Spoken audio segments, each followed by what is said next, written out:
Naging social sa New York kami nag-date, medyo malayo-layo na. But you have to understand something. Naiintindihan ko si Colleen, ang sinasabi mo ay, and I also got to speak to her, na medyo lumalayo siya dahil kung magkakatuluyan kayo, hindi titigil ang usap-usapan. Ang sinasabi mo, you will continue to pursue. Yes, ito. I will. Salamat, Billy. Billy, anong nais mong sabihin kay Colleen? Well, thank you.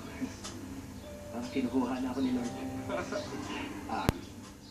Colleen, I just really want to say thank you. Thank you so much for giving me the opportunity to be myself, to be real, and to try to get to know me despite of all the things that's going on. You mean a lot to me. And you give me, you motivate me into going to work every day, and I just enjoy who I am now. And I want to pursue of trying to get to know you better. And I just want to say I'll be here for you as a friend, or maybe even more.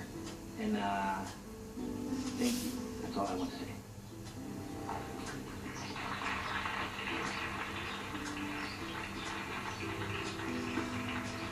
Billy, pagkatapos ng pag-uusap nito, may mga taong maniniwala sa'yo, may mga taong magsasabing, hindi ako naniniwala. Tanong, do you care? Just want to say that I really wouldn't be here. I wouldn't be talking to you. I wouldn't be facing everyone that's watching now if I didn't care.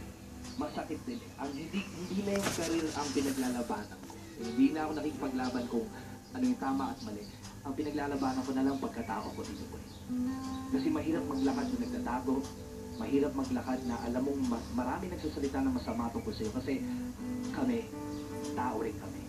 May puso rin kami. Nasasaktan rin kami. That's why I'm here and I do care. But what matters the most is that I just want to be happy. It's 2014. I just want to move on, be blessed, and be surrounded by beautiful people. That's all it is dito po. And continue to be happy. Billy, maraming salamat. Maraming salamat. Maraming salamat. Mga kaibigan, huwag po kayong aalis dahil magbabalik pa po ang